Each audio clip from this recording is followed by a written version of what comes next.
sesuatu yang memang membuktikan Indonesia bisa menjadi negara maju ketika kereta api cepatnya kita memiliki sekarang. Nah, tentu ini yang kemarin sedang dihitung ulang untuk lebih efisiensi lagi, bisa juga didorong sampai Surabaya. Tapi ini kan masih dikalkulasi. Lagi namanya Bandung sama Surabaya, ini kan ada jalur kereta api nih. Ya kita bangun aja di situ. Ya kan? Kanan kirinya itu ada tanah kosong loh. Ya kan? Jadi bisa satu jalan ke Surabaya, satu dari Surabaya ke Jakarta. Nggak ada pembebasan lahan murah meriah. Milik Departemen Perhubungan, milik negara, bukan milik kereta api. Nggak perlu ada ganti rugi.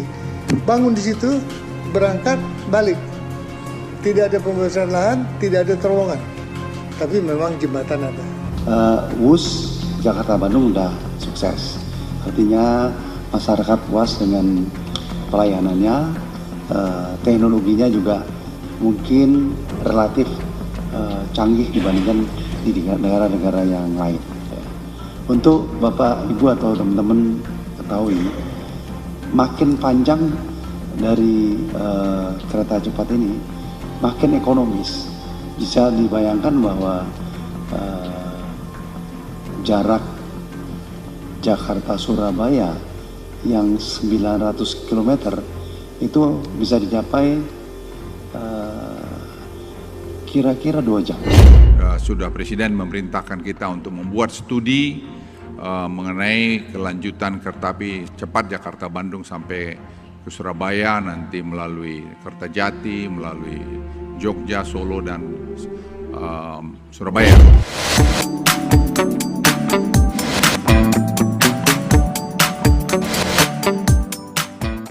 Dari Malaysia, naik kereta cepat baru pertama kali.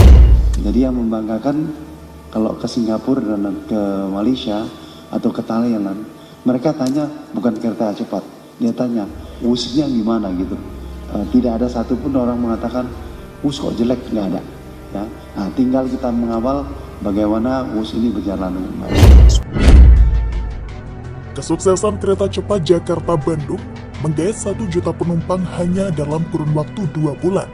Rupanya akan diteruskan hingga ke Surabaya. Jika proyek perpanjangan kereta cepat WUS Indonesia terrealisasi, waktu tempuh Jakarta-Surabaya disebut akan terpangkas hingga hanya menjadi sekitar 2 jam.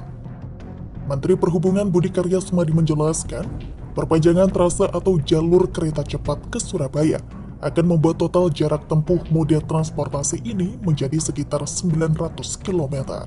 Saat ini, total lintasan kereta cepat WUS dari Jakarta ke Bandung adalah sekitar 142 km. Perpanjangan trase atau jalur kereta cepat ke Surabaya akan membuat moda transportasi ini semakin ekonomis dari sisi biaya. Selain itu, kereta cepat juga nantinya akan menjadi opsi moda transportasi baru selain pesawat untuk masyarakat yang hendak menuju Surabaya. Perpanjangan kereta cepat ini akan menggunakan skema pembiayaan kreatif atau creative financing. Budi Karya menuturkan, skema ini terus didorong oleh Kemenhub untuk proyek-proyek pembangunan infrastruktur transportasi seiring dengan keterbatasan APBN. Pemerintah disebut akan melakukan design engineering bersama investor pemrakarsa tersebut. Kemudian, pemerintah akan membuka tender untuk menentukan pemenang kontrak pembangunan perpanjangan kereta cepat ini. Meski banyak disorot sejak pencanangannya dan dinilai hanya merugikan negara, namun kehadiran kereta cepat Jakarta-Surabaya diyakini dapat membantu pergerakan ekonomi masyarakat berkaca dari kereta cepat Jakarta-Bandung yang sudah memberi bukti kepuasan masyarakat.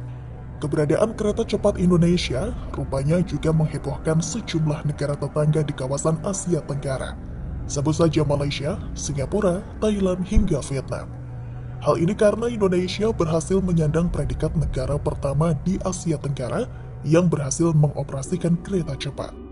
Moda transportasi yang menghubungkan Jakarta-Bandung ini mampu melesat dengan kecepatan sampai 350 km per jam. Beda nasib dengan kereta cepat Jakarta-Bandung WUS, proyek kereta cepat atau High Speed Rail atau HSR milik pemerintah Malaysia dan Singapura malah berakhir mangkrak. Padahal kedua negara itu sempat sepakat untuk menghubungkan Kuala Lumpur dengan Jurong Singapura.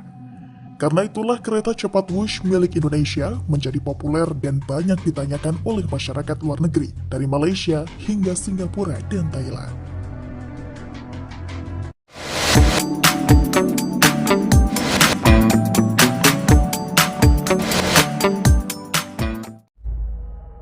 Di era ini hampir semua negara maju di dunia bersaing satu sama lain membuat dan mengembangkan teknologi terbaru yang lebih canggih.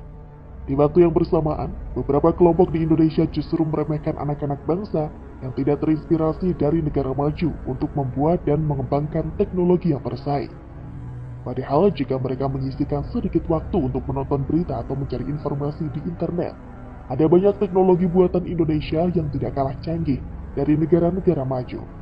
Bahkan teknologi yang dibuat oleh orang Indonesia justru diakui dunia dan masih digunakan hingga sekarang.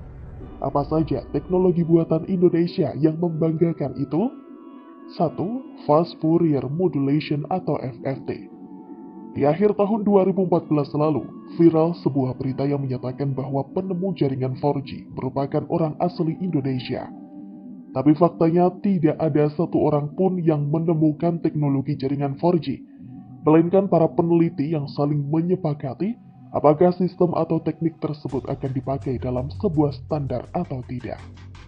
Salah satu penemu dan peneliti jaringan tersebut benar orang Indonesia, adalah Hoirul Anwar yang menemukan dan mematenkan teknologi yang menggunakan konsep 2FFT atau Fast Fourier Modulation yang dipakai pada SCDFMA atau Single Carrier Frequency Division Multiple Access dalam proses uplink 4G LTE.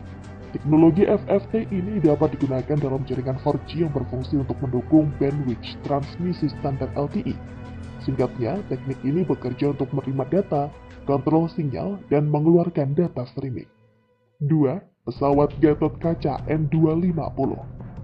Pesawat N250 adalah pesawat sipil yang merupakan karya dari mantan Presiden Republik Indonesia ketiga B.J. Habibie bersama PT Industri Pesawat Terbang Nusantara atau IPTN di tahun 1990-an. B.J. Habibie merupakan sosok yang membuat dan merancang prototipe pesawat N250 dengan harapan pesawat itu dapat terbang dan menghubungkan setiap daerah kepulauan di Indonesia. Nama pesawat N250 Gatot Kaca sendiri memiliki makna tersendiri. Huruf N yang berarti Nusantara, angka 250 berarti 2 mesin dan 50 kapasitas penumpang. Sedangkan nama Gatot Kaca merupakan nama pemberian dari Presiden kedua Soeharto. Spesifikasi pesawat ini menggunakan mesin dual turboprop 2439 kW Allison AE 2100C dengan 6 bilah baling-baling. Untuk performa pesawat ini dapat terbang dalam kecepatan maksimum hingga 610 km per jam, menjelajah di ketinggian 25.000 kaki dan jarak tempuh mencapai 2.040 km. Sekarang pesawat N250 Gatot Kaca berada di Museum Pusat TNI AU Dirgantara Mandala Yogyakarta dan ditetapkan sebagai bagian kompleks aset negara yang bersejarah. 3. Pondasi Cakar Ayam. Pondasi Cakar Ayam pertama ditemukan oleh Profesor Insinyur Sediatmo di RHC di tahun 1961 saat beliau mendapatkan tugas untuk mendirikan 7 menara tegangan listrik di daerah rawa-rawa Ancol. 2 dari 7 menara berhasil didirikan dengan sistem pondasi konvensional. Namun, karena keterbatasan waktu, akhirnya Profesor Sediatmo mulai mencari cara untuk mendirikan menara di area tanah yang lembek. Akhirnya terciptalah metode pondasi cakar ayam yang menciptakan pelat yang lebih kaku dan tahan terhadap beban. Konstruksi pondasi cakar ayam ini akhirnya mulai banyak diterapkan di berbagai proyek pembangunan. Salah satunya seperti Jalan Tol Palembang Indralaya, runway di Bandara Soekarno-Hatta, jalan akses Pluit Cikarang, dan masih banyak lainnya. Hebatnya, pondasi cakar ayam ini telah diakui 40 negara di dunia, di antaranya adalah Inggris, Jerman, Jepang, Denmark, dan Singapura. 4. Teknologi Sosro Bahu. Teknologi Sosro Bahu merupakan salah satu karya yang ditemukan oleh Insinyur Cokor dan Rangga Sukawati. Teknologi ini terinspirasi dari hidrolik mobil. Saat dongkrak yang digunakan untuk mengangkat mobil ternyata dapat membuat badan mobil berputar karena sumbu batangnya. Akhirnya Insinyur Cokorda berhasil menyempurnakan rancangannya yang dinamai landasan putar bebas hambatan atau LBPH. Bentuknya menyerupai dua piringan besi bergaris tengah 80 cm yang saling menanggung. Tebal piringnya mencapai 5 cm, namun piring dan besi tersebut dapat menahan beban hingga 625 ton. Di awal November tahun 1989, Presiden Soeharto turut ikut menyaksikan uji coba LBPH dan memberikan nama teknologi sosor bahu yang diambil dari sisipan cerita Mahabharata. Bahkan, temuan ini juga digunakan oleh insinyur Amerika Serikat untuk membangun jembatan di Seattle. Penemuan ini akhirnya mendunia dan memperoleh hak paten dari pemerintah Jepang, Malaysia, hingga Filipina. Hingga saat ini penemuan teknologi masih terus dikembangkan. Secara teoritis, sosor bahu mampu menghasilkan kekuatan hingga 100 tahun lamanya.